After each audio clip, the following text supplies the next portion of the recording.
بحر اوقیانوس میں لاپتہ آبدوز کے مسافروں کی ہلاکت کا اعلان کر دیا گیا۔ امریکی میڈیا کے مطابق آبدوز کمپنی نے سمندر سے ملبہ ملنے کی تصدیق کر دی۔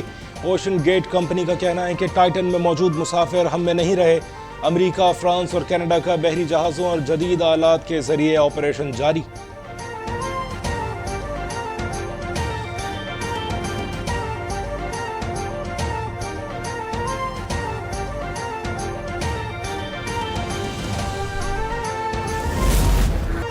فوجی عدالتوں میں سویلین کے ٹرائل پر حکم امتناع کی استدعا مسترد۔ 9 مئی کے بعد کی گئی گرفتاریوں کی تفصیلات صبح 9:30 بجے طلب۔ وزیر اعظم شہباز شریف، وزیر داخلہ، وزیر دفاع کو نوٹس جاری۔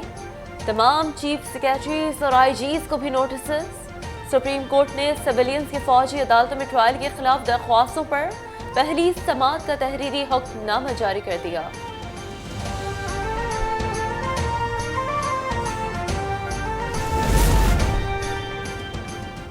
فوجی عدالتوں میں سویلینز کے ٹرائل کی سماعت کے آغاز پر ہی 9 رکنی بینچ ٹوٹ گیا۔ جسٹس قاضی فائز اور جسٹس طارق مسعود بینچ سے الگ۔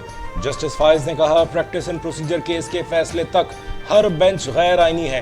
چیف جسٹس نے سماعت کے لیے 7 رکنی بینچ بنا دیا۔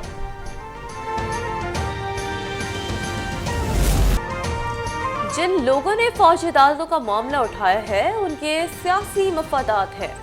عدلیہ سے اپیل ہے کہ کچھ تو لحاظ کریں، کچھ تو ورثہ چھوڑ کر جائیں۔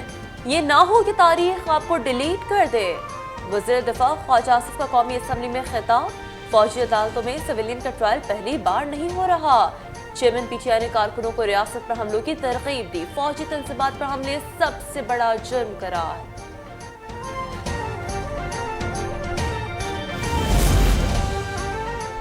9 مئی کی شرپسندی پر غلام سرور خان اور ہمایوں اختر خان کا پی ٹی آئی چھوڑنے کا اعلان۔ سابق وفاقی وزیر غلام سرور کی جانب سے 9 مئی کے واقعات کی مذمت، شرپسندی میں ملوث عناصر کو نشان عبرت بنانے کا مطالبہ۔ ہمایوں اختر بولے قیام پاکستان سے آج تک ہمارے خاندان کا پاک فوج سے لازوال تعلق قائم ہے۔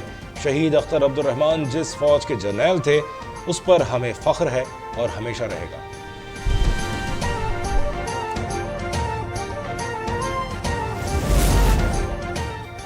پاکستان کو سیلاب متاثرین کی بحالی کے لیے اربوں ڈالر درکار ہے۔ سیلاب متاثرین کی بحالی کے لیے ہم نے کروڑوں ڈالر خرچ کیے جس سے ملکی معیشت کو مشکلات کا سامنا ہے۔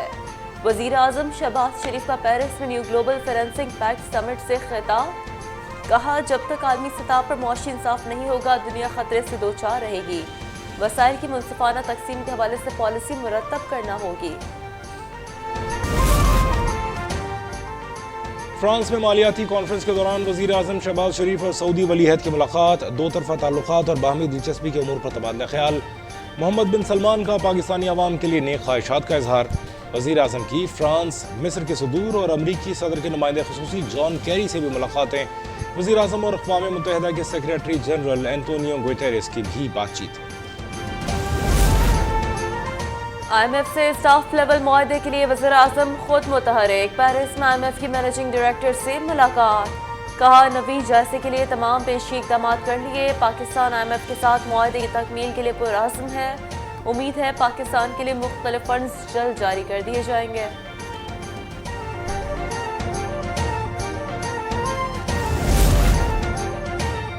پاکستان بالخصوص بلوچستان کی ترقی نواز شریف کے دل کی آواز ہے۔ انتخابی ٹکٹ نظریاتی، وفادار اور محنتی رہنماؤں اور کارکنوں کا حق ہے۔ چیف آرگنائزر نون لیگ مریم نواز کی جام کمال سے گفتگو۔ مشکل ترین حالات کے باوجود وزیر اعظم شہباز شریف نے 1150 ارب روپے کا ترقیاتی بجٹ دیا۔ ملک کا معاشی استحکام، غربت، بے روزگاری اور مہنگائی کا خاتمہ اولین ترجیح ہے۔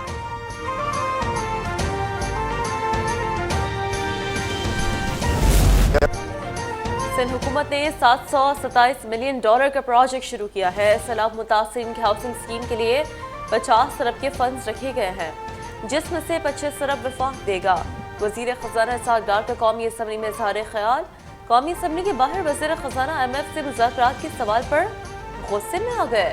سیکیورٹی عملے سے کہا سوال کرنے والے صحافی کا موبائل لے کر پھینک دو۔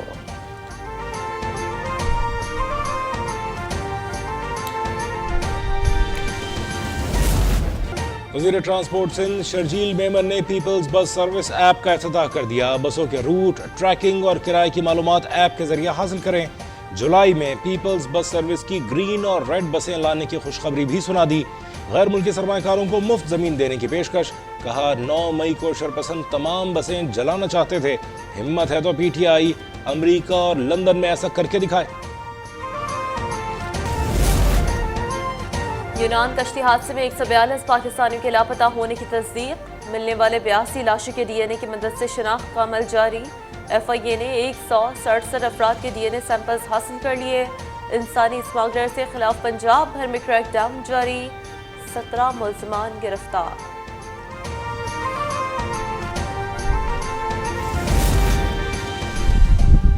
بھارت میں مسلمانوں کی نسل کشی پر سابق امریکی صدر اوباما بھی پھٹ پڑے. امریکی صدر جو بائیڈن سے معاملہ مودی کے سامنے اٹھانے کا مطالبہ کر دیا. یہ بھی خبردار کر دیا کہ مودی حکومت اقلیتوں کا تحفظ نہیں کرے گی تو بھارت کا شیرازہ بکھر جائے گا. یہ سب بھارتی ہندوؤں کے مفاد میں بھی نہیں ہوگا.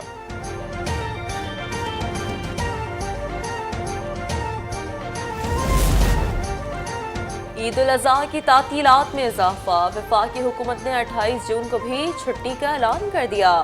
اس سے قبل صرف 29 اور 30 جون کو عید تعطیلات ہونا تھی. پاکستان ریلوے کا عید پر 3 اسپیشل ٹرینیں چلانے کا فیصلہ. پی آئی اے کا اندور ملک ٹکٹس پر 10% رعایت کا اعلان.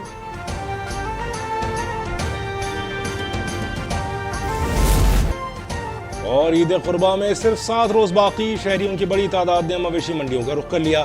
مہنگائی کے باعث زیادہ تر شہری من پسند جانوروں کو دور سے دیکھنے پر مجبور. پشاور کی مویشی منڈیوں میں بھی خوبصورت جانور خریداروں کے منتظر.